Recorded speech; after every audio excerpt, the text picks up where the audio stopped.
This video is Life After Prison, Paradox. Now, I knew when my brain told me to entitle the last one, Life After Prison, Redux, it was trying to set up a pun with X at the end or alliteration or something like that, because my brain does that. It's generally a lot smarter than I am, so I try not to micromanage it. But sometimes I don't find out what it's up to until later, after, in fact, I've had experiences, which back then were in the future, that confirm it. I do not know how that works, but it just does over and over again. So there are two paradoxes that I'll address in this video.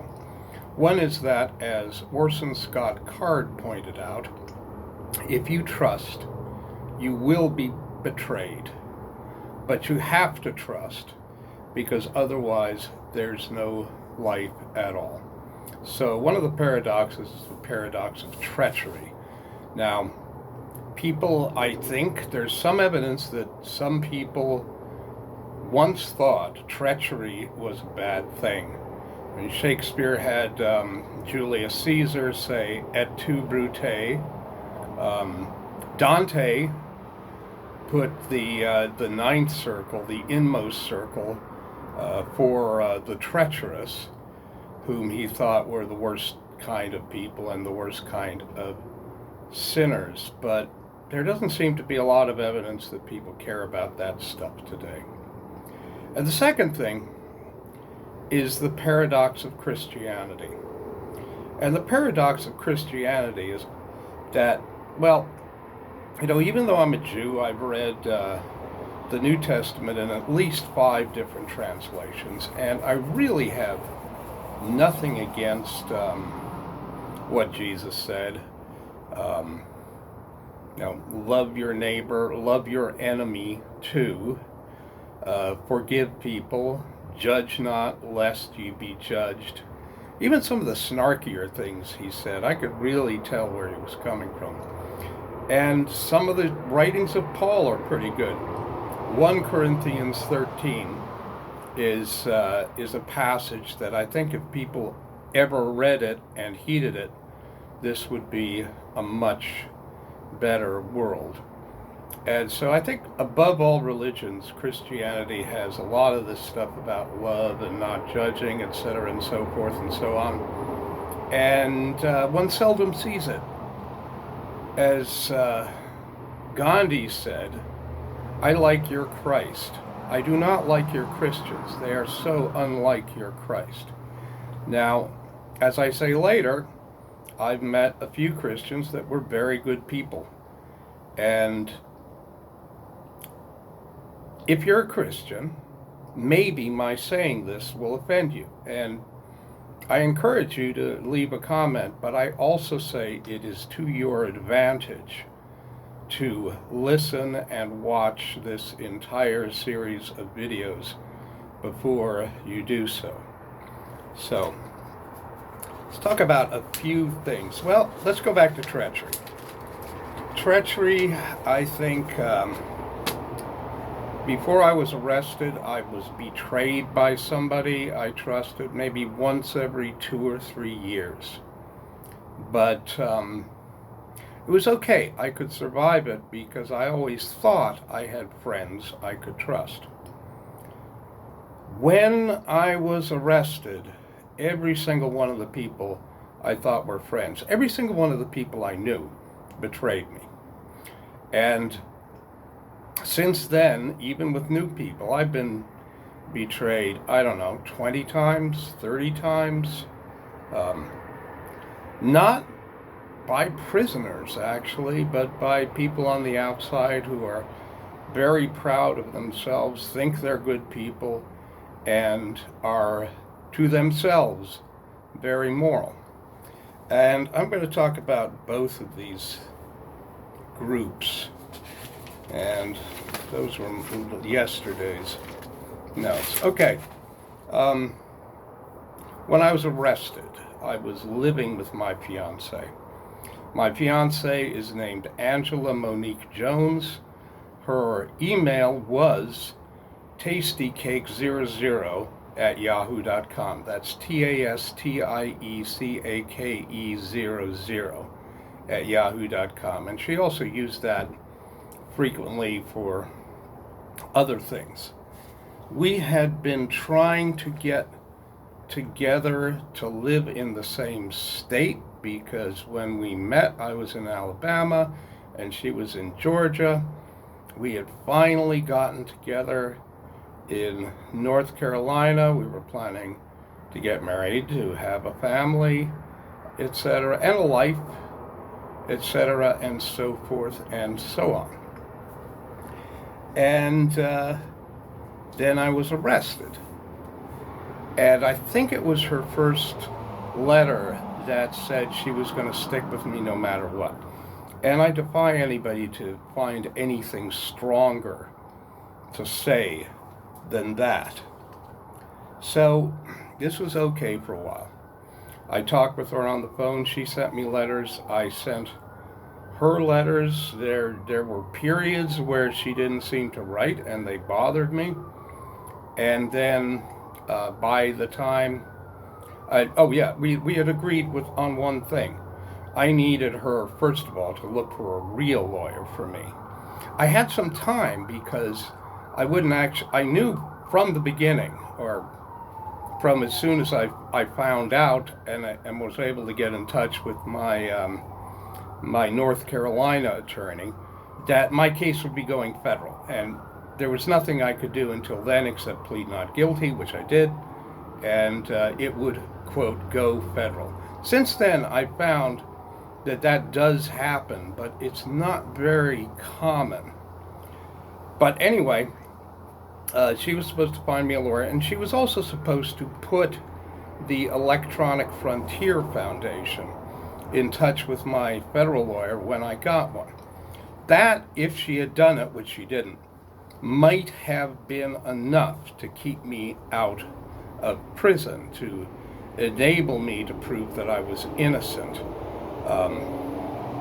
On the other hand, if my lawyer was so terrible that, but I didn't get a chance to do that. So I've talked elsewhere about how, I was put in a room and physically tortured with sleeplessness, issued a written death threat, which you can see in the little circle over there, yada, yada, yada. Well, in this time period, Angela didn't communicate with me. Didn't get any letters. I couldn't afford to send any out. I was completely isolated anyway. And I didn't have enough money to call on the telephone, I thought. Until, like the last day in December, or a couple days before maybe, 2015, I was able to call her, and I was not really very, I was not really happy. So they immediately shipped me to another jail. And at least the torture ended and I was able to get some sleep. So I got a letter, or a couple of letters, and she said, oh, I haven't abandoned you. Really? I'm just taking a while to get back with you. And my arraignment came and went without any word from the Electronic Frontier Foundation. I got shipped to another prison, or another jail. And so I fortunately was, I don't know. Anyway, Valentine's Day was coming up, and I was feeling very lonely, and I saw that the local newspaper, which was floating around, had these little Valentine's messages that you could send in, and I thought, boy, it would make me feel a lot better if I got one of them, or even a card, and so I wrote Angela asking her for a card. I didn't get a card. I didn't get anything for Valentine's. My Valentine's present arrived on the 12th, and it was a letter with, in a footnote, or a postscript, she said, oh, by the way, I just found out I'm 8 weeks pregnant, but I still will come to your sentencing, which, of course, she didn't do. And So this would have been about the time I was being physically tortured. And so, okay. She didn't come to my sentencing. When I was shipped to prison, what happens is you don't get to keep any of your stuff, even legal documents. You don't do it, and they say, well, ship them home because it's presumed you have a home. And the only person I could ship them to was Angela. Now, this had all of her letters to me, and it had everything I had written, including my cognitive linguistics, but also notes and essays that I needed eventually to write about this, which is about the only thing that I could imagine doing. And so I was thinking, well, she's pretty much out of the picture. How can I get these back? Eventually I did, and she sent them to me. That would not be possible nowadays because you can't send a stack of papers to prisoners anymore. And I did get them, but there was a question of how I was going to get them out of prison because I couldn't send anything to anybody. I didn't have anybody to send things to, and I had a variety of pen pals, and some of them said, "Oh yeah, I'll keep your stuff for you," and then they betrayed me. I'll get to Flo Marshak at some point, but eventually, one of my buddies, whatever, in prison, Dustin, I call him because he was on the autism spectrum and way on the autism spectrum, got out. And I wrote him and he wrote me back. And I sent him stuff and he forwarded some stuff. And he got me in touch with somebody I'd known from high school, I thought a friend, called Philip S. Bush. And Phil wrote me, and he said the same thing that Angela did. I will stick with you no matter what. Didn't do that either. I sent him stuff. And then he went through a period where he was sending me postcards. I said, buy some postcards. And so it'll be cheap for you to send me and reassure me that you're still there. And that's not possible anymore because you can only send letters on 8.5 by 11. And then he got into sending me these postcards. A lot of them said, oh, things just going to keep getting worse and worse. I'm going to be dead soon. And what could I do about that? And he told me he would send things out. He told me he would tell some of the people that I had known in school about my situation and have them write to me.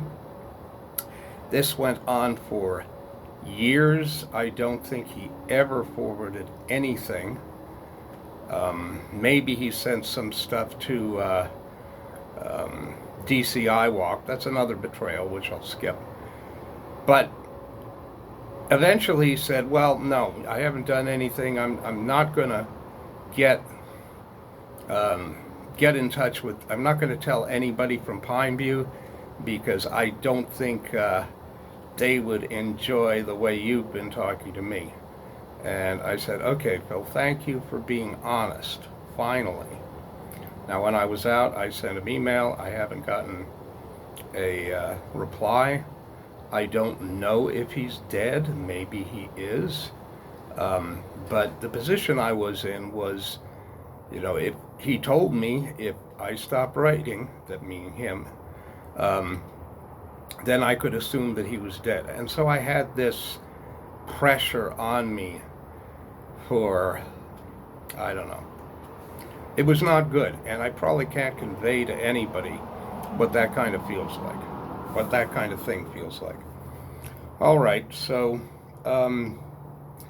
now Angela was a Christian, or at least her mother was, because she disapproved of me for being a Jew. But then again, mothers-in-law are like that, and everybody thought she was crazy. Phil was a moderate Christian. And then we get the third Christian, which was Zoe Carroll. Zoe was an intern at the Justice Policy Institute. And I will say one thing about the JPI. They actually do write back to prisoners. And I've gotten letters from 3 interns there, and they were all very nice. And Zoe's was very nice. And I had sent her my list of organizations I'd contacted, and most of them, of course, don't reply. And she said something like it's a poignant reminder of the need for justice organizations to pay attention. I don't know. I don't remember exactly what she said. I have the letter somewhere, and I will publish it eventually, or at least excerpts of it. And I know she was a Christian because she included a little drawing that somebody had made of her, one of her friends. And she had the little backward Christian fish on her hat in the drawing. And after she stopped being an intern, she wrote that was a letter she wrote me after she was an intern. And she said she was very encouraging about struggle for justice, and said, you know, I'd like to help. She would like to help me. And I said, well, the best thing you can do is keep the things that I send you, because I'll need them to write about. And I sent her a couple of things, and I didn't hear a reply. And I sent letter after letter after letter, didn't hear a reply. Then I got a reply, and she was very sorry. And but her plate was full, and she just couldn't do the things she promised to do. That was just before COVID came out and locked everyone down. I wrote her one last letter saying, well, COVID has disrupted your plate, probably, and I would like to offer you another chance to be on the right side. Never heard from her again. So, are there any more people? Oh, there are many more people like this. But finally, one of my other prison friends was released, and he's in North Carolina as well, and he said I could send stuff to him. I sent him 4 boxes, and I have gotten those back. And there was somebody else who was like the only pen pal I had who was not really turned on me. And, who hadn't turned on me and wasn't a lawyer. The lawyers were pretty good to me, the few ones that I got in touch with. But she was the only private citizen who hadn't turned on me. I haven't gotten the stuff back from her yet. I don't even know if she's in this country at the moment. But I did get some back. Enough to write about this, enough to have notes. So I am finally shipped to Halfway House, not released, shipped to Halfway House.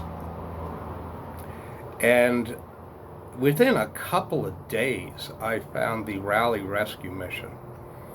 And I went up to them and I pushed the button and talked to them, and they sent out somebody to talk to me. And I sat down with them, and they said, oh yeah, you know, you can stay here. You've got to go to devotional meetings. They're Christian, but you know, we don't mind Jews, we don't mind atheists, whatever. And you know, okay. And I'm perfectly happy to talk to people about this and give them the Jewish perspective on things, the Talmudic stuff. And he's going through the thing, and he says, are you going to have to register, or are you on the registry? And I said, no, not yet. I'm going to try to stay off it. And would it matter? And he says, no, not really, but it's just something we have to know. So I think this is great. This is a place that I could go if nothing else fails. They want you to have a job, but you don't have to pay them any money. And so this was something that I said, oh, this is good. I can rely on this.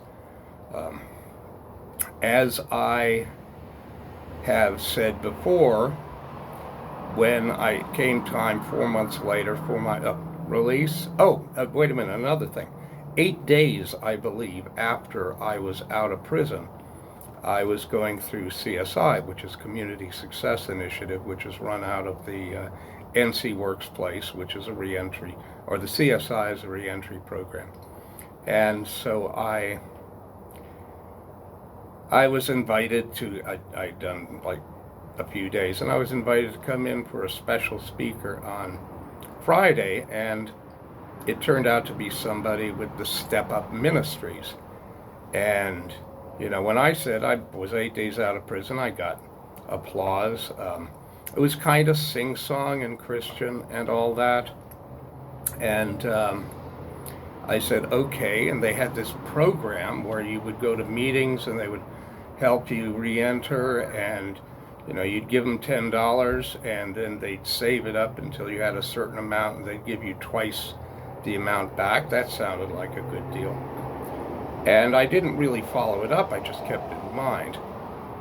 Another prisoner who was in Halfway House, a Catholic, and I'll call him Elon, which is not his real name. I don't use real names for prisoners because they have limited rights to defend themselves if they dislike what I say about them. So he called Step Up Ministries. Now Elon was actually guilty of the same charges that I'm actually innocent of, but what of it? He was okay because he had a family, a wife and a couple of daughters.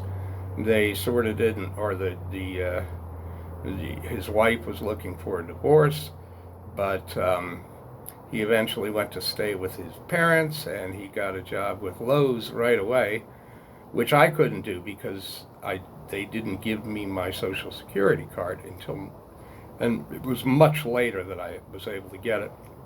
Anyway, he called them up and he was talking to them, yada, yada, yada. And he said he was going to be on the registry. And they said, oh, then we don't have anything for you, period.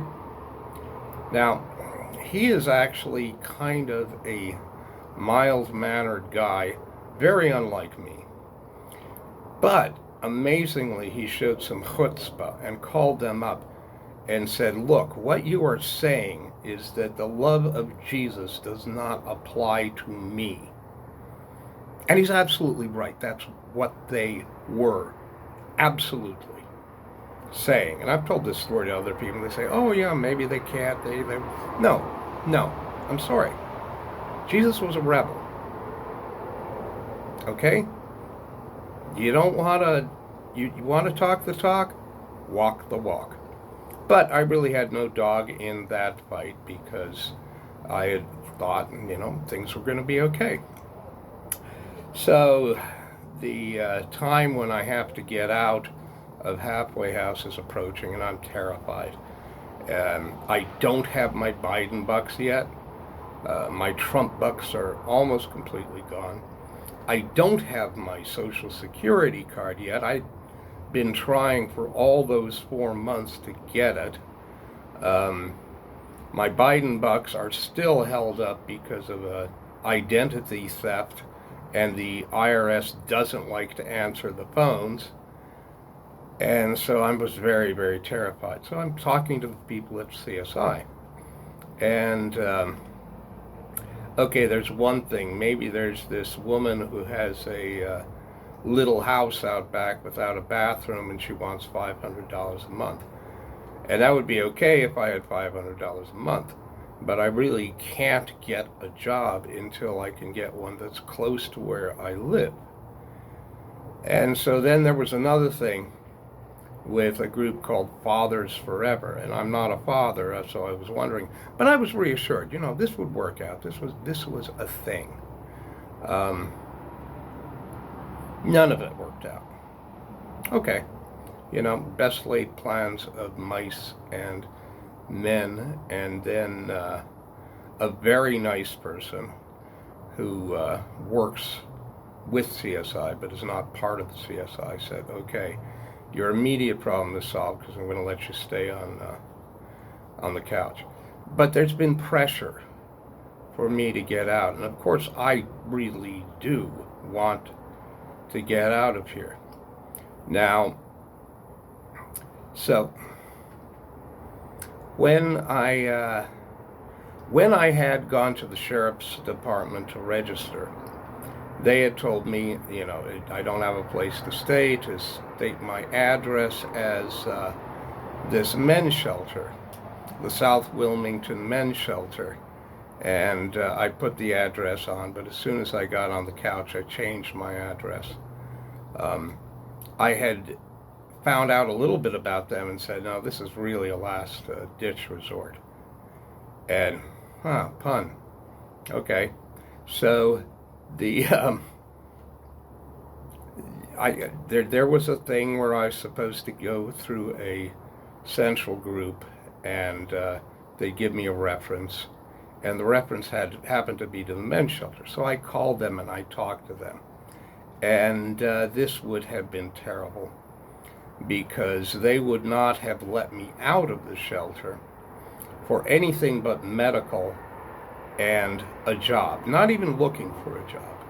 And I had, of course, filed my papers to stay off the registry, and I had legal battles, and I had to do that. Another thing I have to do is do a replevins lawsuit on Angela.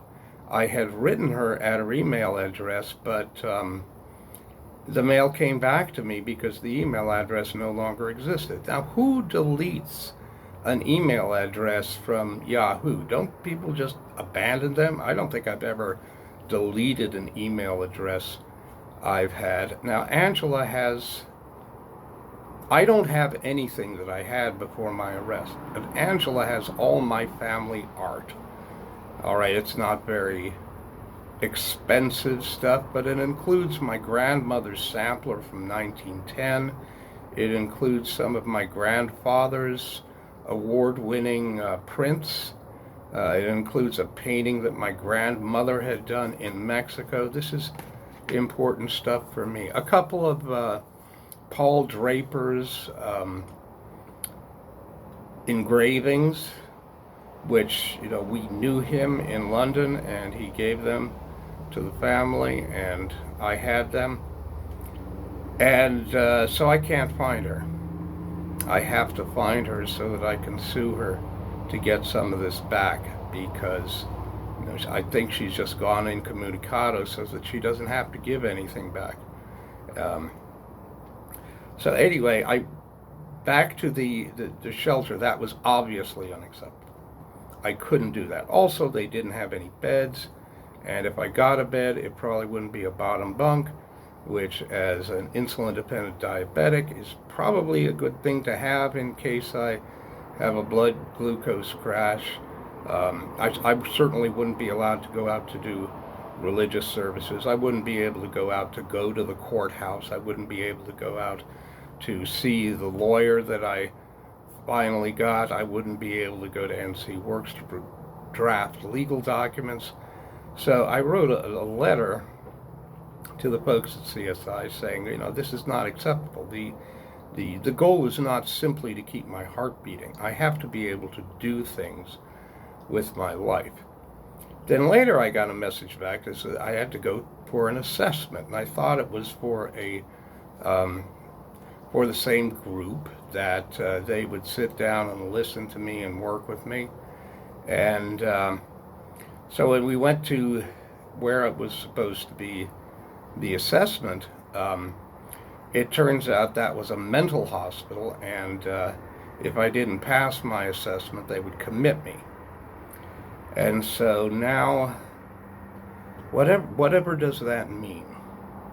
I don't really understand it, but I do know that people can't understand things, and that if I try to explain them, I am threatened. And so how can I trust this again? So anyway, my need to get out of here is greater than ever. So I went back down to the Raleigh Rescue Mission, because they had told me everything was okay. And immediately the guy was very rude to me, said they didn't keep records, so they couldn't do that. And He said, what were you a felon? I said, what was your crime? And so I explained. He said, no, you're not eligible, and stomped right off. And so here we have not one Christian, but a Christian organization deliberately behaving treacherously. If they had told me that I couldn't do this at the beginning, fine, I would have gone to look elsewhere. But they led me on to believe that I was okay and I could rely upon them. Now, so apart from all of that betrayal of love people, judge not lest you be judged, betrayal of all of the ostensible Christian values, there was the idea that, like everyone else, it was fun to betray prisoners, utterly without cost, utterly without morality, utterly without consequences. So if you're a Christian and you want to tell me off in the comments, I'll tell you a couple of things. I had told many people about how Angela had treated me. And for all of my time in prison, nobody said that there was anything bad with her behavior. Nobody thought that I had been hurt or that it mattered. The two people after I was released who actually told me that what she had done to me was bad, they were both Christians. One was a guy named Daniel. I met him in a coffee house. He's a great guy. We talk theology whenever I see him. He spends a lot of time out on the streets recording Christian type things, and he does some stuff with a group that goes out there and evangelizes. And he's read most of my stuff, and he understands it, and so he's a great guy. The other one was a prisoner who is, again, kind of a great guy, and I won't go a lot into depth with him, but because, unless it's egregious, I don't want to talk too much about prisoners' lives, because, again, they can't defend themselves. So I'm not really against the idea of Christianity when it's applied properly. But if you want to tell me off, or if you want to tell me that I'm the big meanie for painting Christianity with a broad brush, or especially if you want to tell me that you've noticed this and you're fighting against it, and so that's good. Before you do that, please send the Rally Rescue Mission a letter. Don't tell me you're going to do it. It only costs one postage stamp. Send them a letter. Maybe you approve of what they do. Maybe you don't approve. It doesn't really matter. But I do think that if you want to talk the talk, you have to walk the walk. Pretty much nobody I knew thought I was worth a single postage stamp when I was in prison. And the ones who did eventually betrayed me, every single one of them. And I've just barely scratched the surface. I will write books about this. It's probably pointless, because who would read my books? I mean, who watches my videos? But I still feel a need, because what else am I going to do for the rest of my life except leave a record? And this record will exist if nobody pays attention to it. Maybe somebody 10 years from now, 20 years from now, will say, as one prisoner told me, in fact, he was the same one that I just mentioned, boy, people are going to sure wish they listened to you. And to which my reaction is, I don't care. Because what I need is, now I'm not really invested in trying to help people who don't want to know and who don't care about me at all. And I think I actually got this all on one video, so this will be a 2-video playlist. Anyway, you've got Google. I don't. You can look up the Raleigh Rescue Mission. Go ahead. Or don't. Take care.